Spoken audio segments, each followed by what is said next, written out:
And we're back. How you doing? I'm Leslie Marshall. Welcome or welcome back. Only true democracy in talk. And we are so glad to have with us today Josh Graves.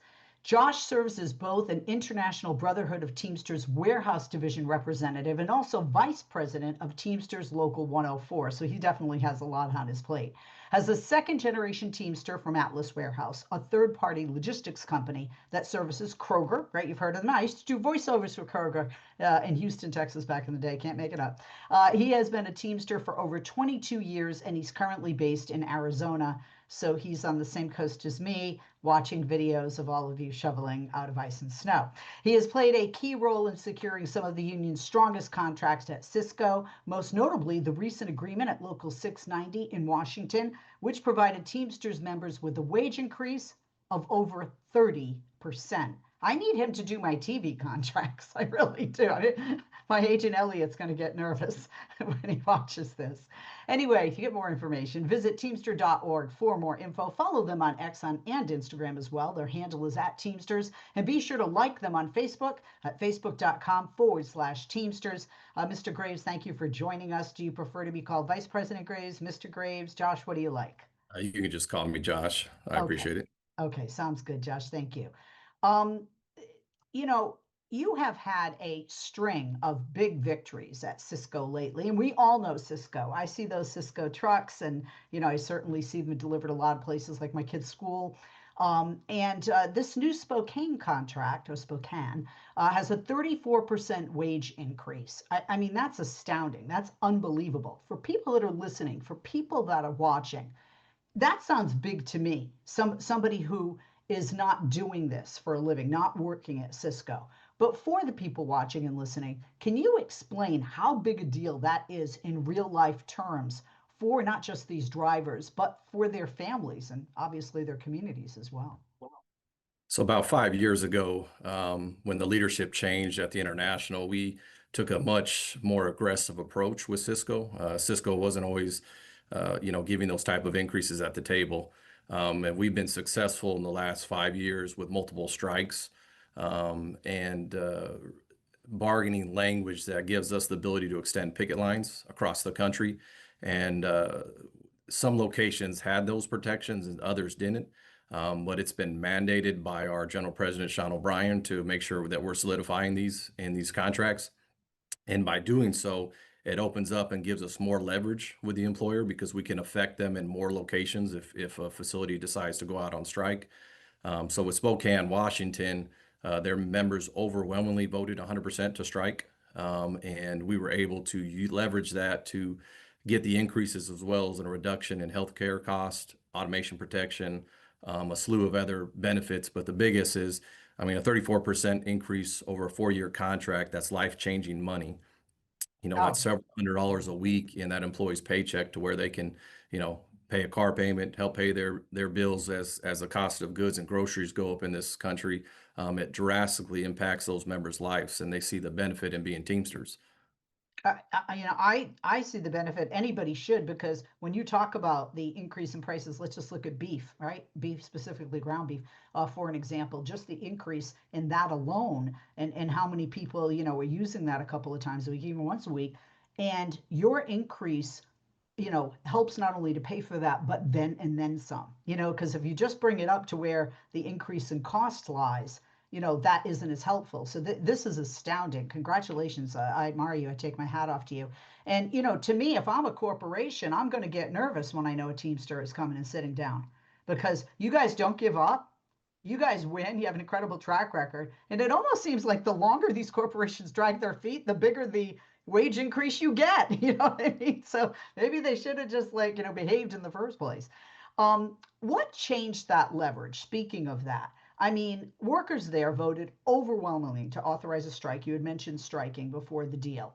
So how much did that show of unity move the company to finally come back with a serious offer that you guys were willing not only to discuss, but eventually accept? Sometimes the threat is enough for a company to do the right thing.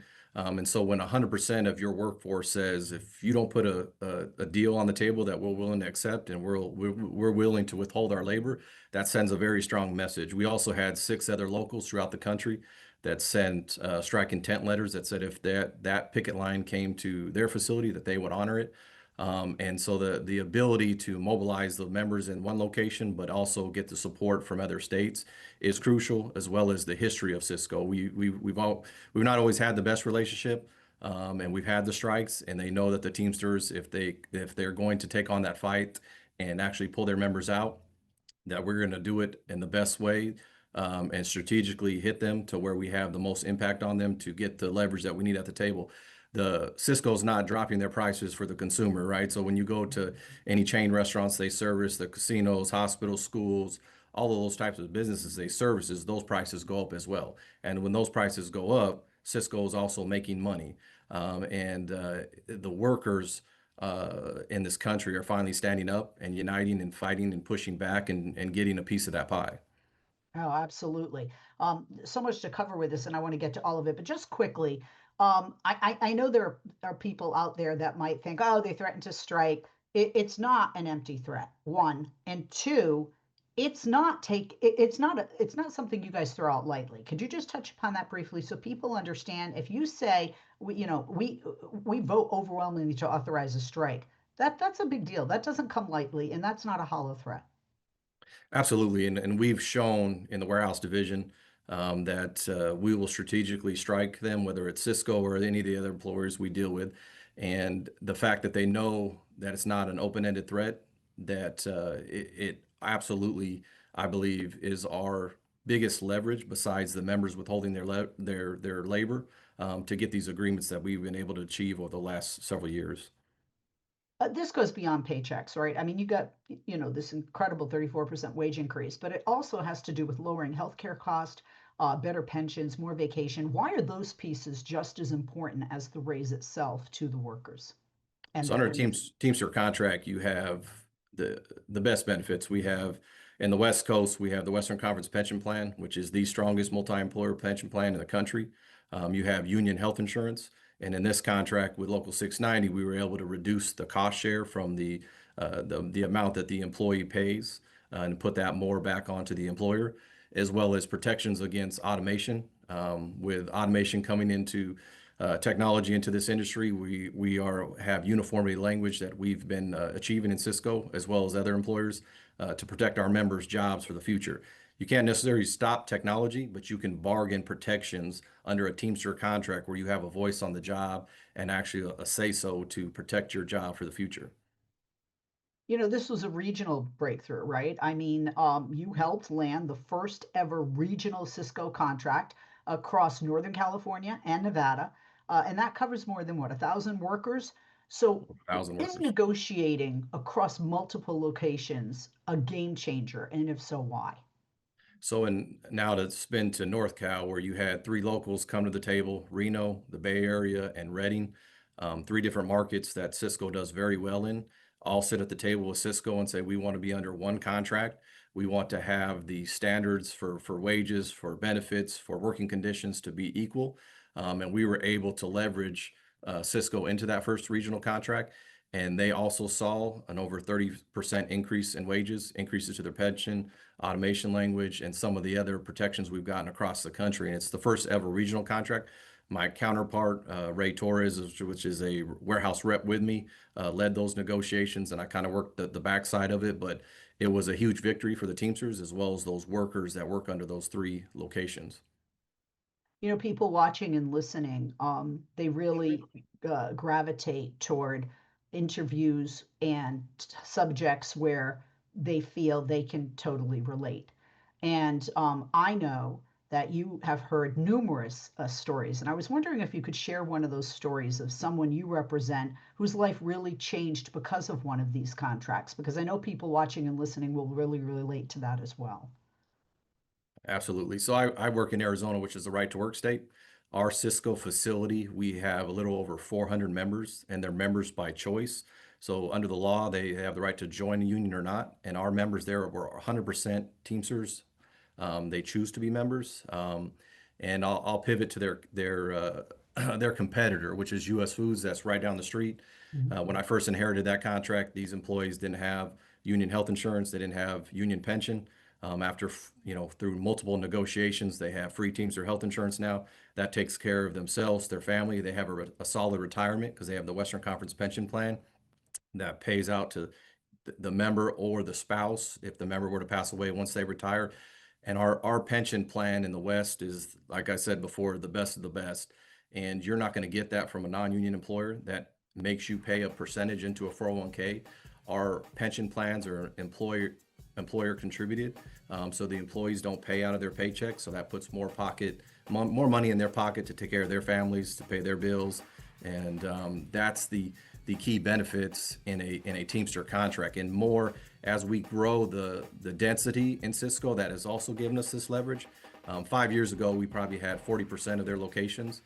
As of today, we represent 70% of Sysco's locations. 40 out of 66 we represent that are Teamsters facilities. We have all of their largest facilities, and we believe will continue to grow.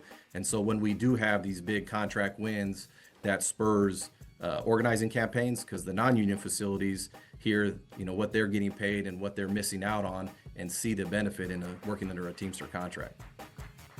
And we're going to take a break. No joke, one of my best friend's husbands went from US Foods to Sysco. Shortly after he went to Sysco, he was diagnosed with cancer, and thank God everything worked out. But if it hadn't, it would have been a game changer for his family. So different night and day.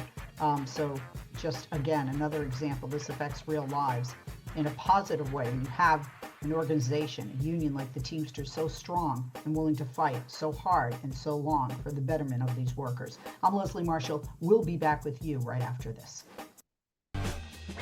And we're back on Leslie Marshall. We're back with Josh Graves. Josh serves as both an International Brotherhood of Teamsters Warehouse Division Rep and Vice President of Teamsters Local 104. Please visit teamster.org. Their website has a plethora of information. Also, follow them on X and Instagram. They post about these victories and other things, and you can find out if you want to be in a union, or you want where you work to become unionized, what you can do. On X and Instagram, their handle is @Teamsters. Follow them there and like them on Facebook at facebook.com/Teamsters. Josh, thank you for holding, and welcome back.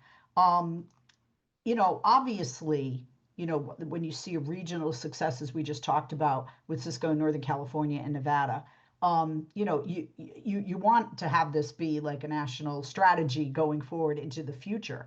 When you look at companies, like you said, Sysco isn't going to lower their prices, for their, consumers, sadly, and that's not how the rich get richer, and these corporations, just have these $100 million parachutes when they retire.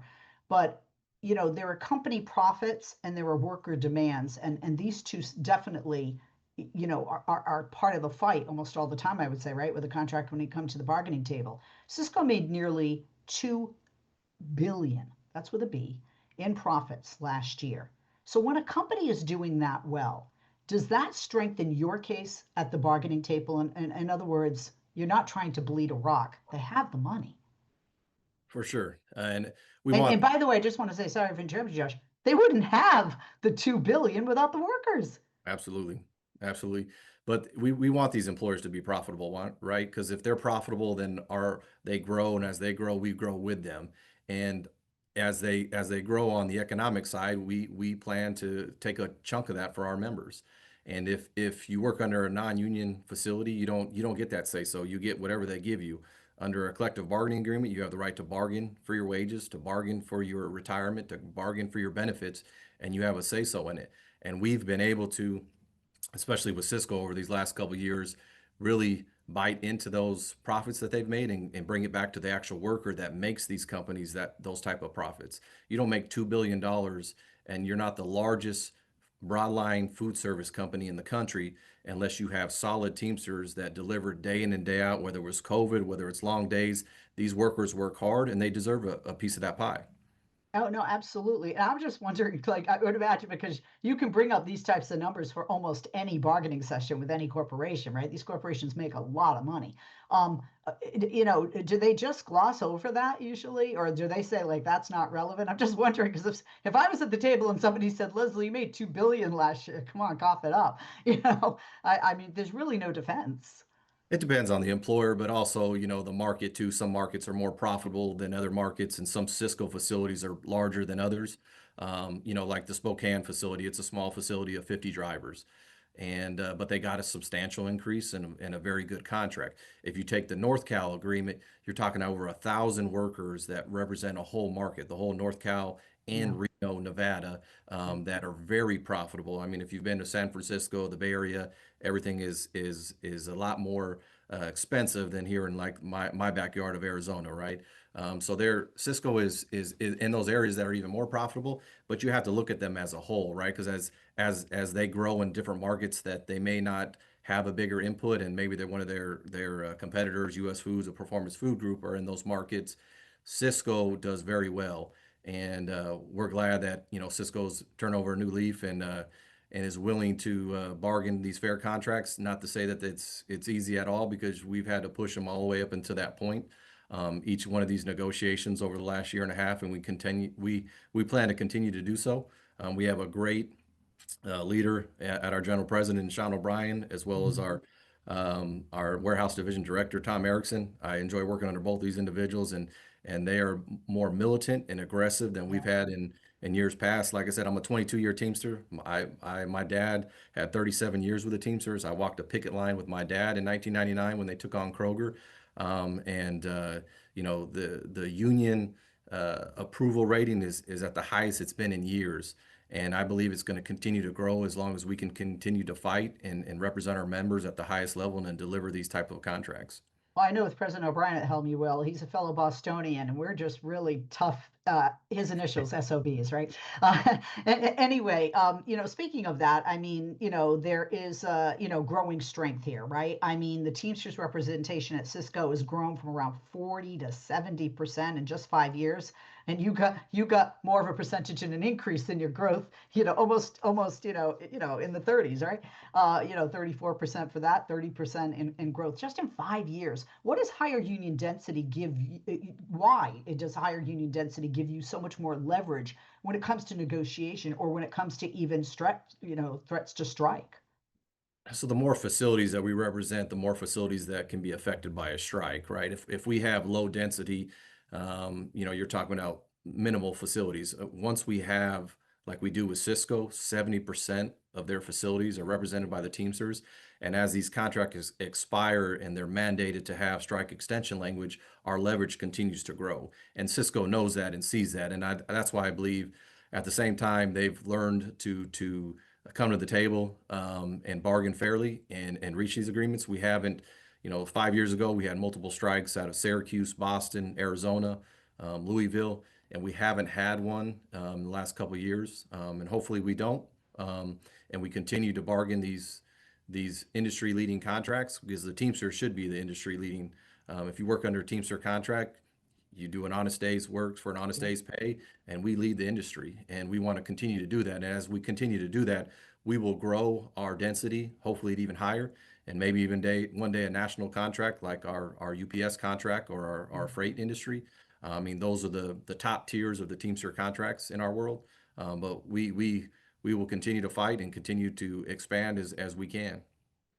When you're negotiating, I mean, obviously there's wages and there's healthcare and there's vacations and there's pensions, but you're also negotiating protections around automation and safety. What are you seeing in warehouses that concerns you? And how are you making sure that technology doesn't come at workers' expense? AI is, on the horizon.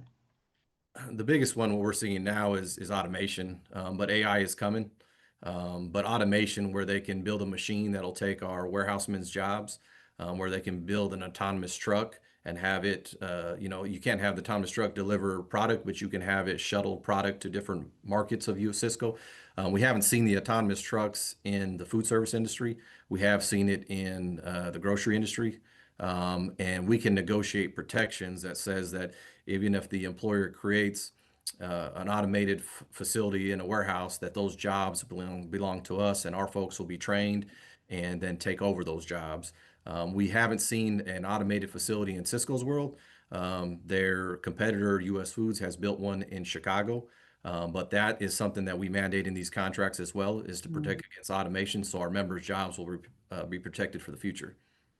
We just had a car accident, well, a child that was hit by a car that had a driverless car, right, in San Francisco, I think last week or the week before. Yeah, we need people. We need people. When Absolutely. people say we have self-checkout, I always say, no, I don't work here. Thank you. Looking That's the ahead, Teamster way. That's the yeah, Teamster way. yeah, absolutely. Looking ahead, contracts in places like Montana, you mentioned Chicago, they're expiring soon. Are we likely to see more fights like in Spokane? And what message do you have for Cisco workers across the country who might be thinking about organizing themselves? So we have 5 locals that are currently in negotiations with Cisco. 2 out of Montana, 1 out of Minnesota that's attached to that Montana contract, as well as 2 in Chicago. They expire in several weeks from now, so we're hopeful that Cisco will do the right thing and agree to our terms. But if they don't, those 5 locals are prepared, and if they have to strike, they will, and we will eventually be victorious in a contract for those 5 locals. But we hope again. I think that's a little over 500 workers there, and we will hope for the best and plan for the worst. And just quickly, last thing here, people listening, people watching who are like, I'm thinking about organizing. What would be the best first step? Do they call somebody? Is there somewhere online that they should go? Is there somebody at their workplace they should talk to or not talk to and avoid? If you visit the IBT's website, it has a contact for organizing, or you can reach out to whatever locals in your state if you're interested in becoming a Teamster. And if you want a voice on the job, if you want to improve your working conditions, if you want to have a retirement that you can actually enjoy life in your elderly years, if you want good union health insurance that you can take care of yourself and your family, then contact the Teamsters and reach out to us about organizing, and we will be gladly to take those calls and start that process. Josh, I want to thank you not only for being here, but giving me a few more and everybody listening and watching a few more minutes of your time. I know we had a little bit of a late start today, so I really thank you for that. Josh Graves, International Brotherhood of Teamsters Warehouse Division Rep, also VP of Teamsters Local 104. Please follow Teamsters on X and Instagram. Their handle is at Teamsters. Like them on Facebook at facebook.com/Teamsters, and go to teamster.org if you want to find out how you can become a Teamster. My grandfather was, and it did very well for him. It got him out of that tiny apartment into a house in the suburbs where my mom got to grow up. Thank you again, Josh. Really appreciate it. A lot of great information. It's very helpful, and also good to hear positive things. We have a lot of negatives that come out of the news these days. So thank you. I appreciate you having me and listening to what we have to say.